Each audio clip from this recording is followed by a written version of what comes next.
Hi, everybody. I'm Kathleen Byram, and I'm the author of Conversations with Donkey, a Bipolar Journey. I'd like to talk about when hurting people hurt people. Now, to begin with, I just want to say right off, I'm not an expert in any of this. I just like to babble. So I pick up stuff that's, I do research, and then I talk about it. The unprocessed pain theory. When humans experience trauma, rejection, or deep insecurity and do not have the tools to process those emotions, the pain doesn't just disappear, it goes into storage. Now, what that means to me is, I think personally about the id. I don't know if the id even exists. It could be a flight of fancy from Sigmund Freud. I don't know. Maybe I don't know enough about psychology to say that. But that's how I feel at the moment, and that's what this is about, is how I feel. So I want to say that by putting it into storage, it goes down into the id. And you know what the id does? When you stuff things down into your subconscious and you don't know what you're doing, little tendrils start growing up and doing little naughty things. And you don't know why it's happening. You don't know where it's from. It's coming from the id. That's just my opinion. Hurting others is often a subconscious attempt to offload pain. By inflicting suffering on someone else, the person creates a temporary distraction from their own internal discomfort.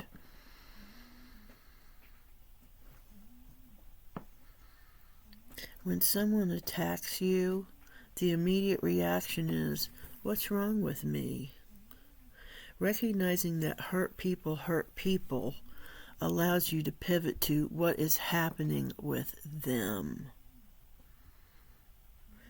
Depersonalize the attack. If you understand that someone is acting out of their own unhealed wounds, you are less likely to shame them in return.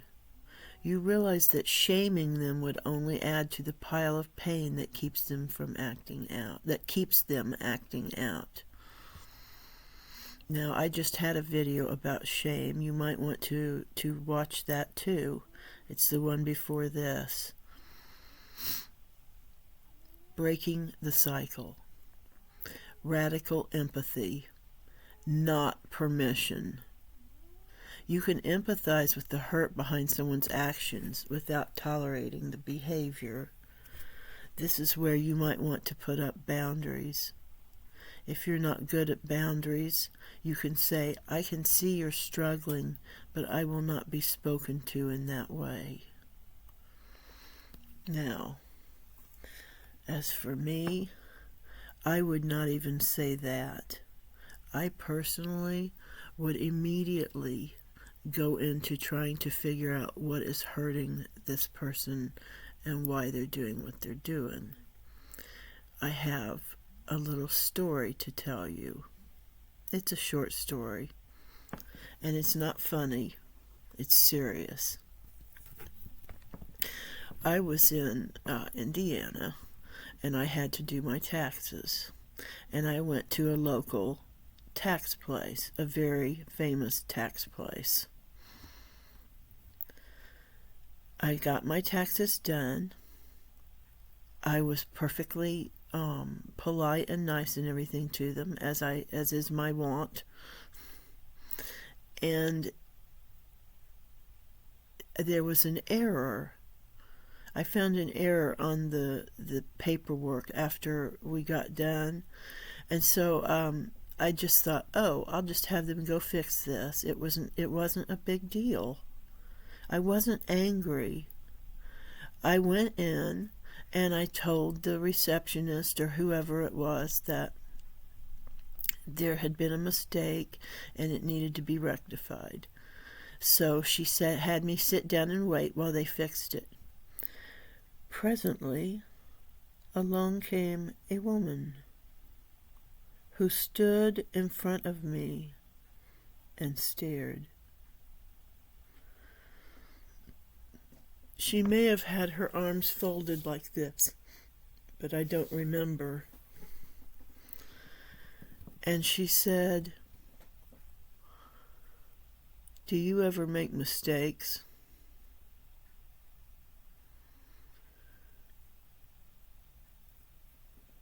And I knew that she was very upset about what had happened. What she was doing to me was terrible, but I knew that she was hurting. And I said, "Oh yes, all the time." And she stood there for another moment, and then she turned around and left without saying anything else. Now, this was actually not the story that I wanted to tell you about. This somehow popped in. Maybe that was a good thing. I don't know. I hope that meant something to you. But this is the story that I wanted to say. And that is, I went to the doctor's office. And actually, it was not a doctor's office. It was a surgery. And I was going to have surgery. And I was very nervous and afraid for several reasons. There were things I had issues about. And one of them was the insurance that I was worried about. And so she's sitting there at the desk, and I'm sitting there in this waiting room, waiting with other people to be seen for my surgery. She calls out to me across the room and asks me if I have insurance or a card or something like that, and I panicked. I started to get up, and I probably had resting bitch face on my face, and I was nervous and afraid, and I started to get up and say something, and she said, "You blew my hair back."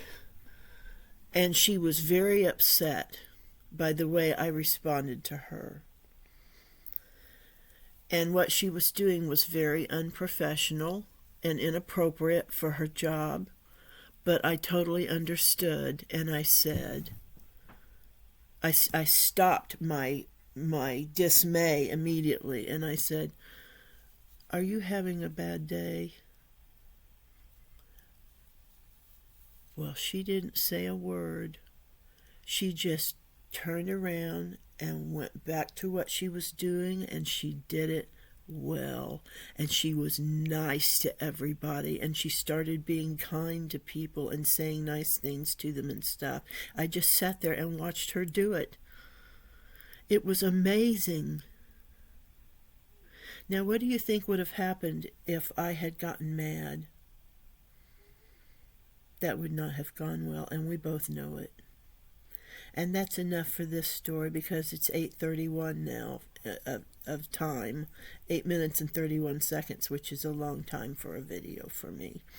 So I'm going to let you go. I'm Kathleen Byram, and I'm the author of Conversations with Donkey, A Bipolar Journey. I hope that you will click the little like button for me. It only takes a second, and that really helps. And subscribe if you would. And please check out the video before this one. It's kind of connected. It's about shame. Thank you for listening. Have a good evening. Bye-bye.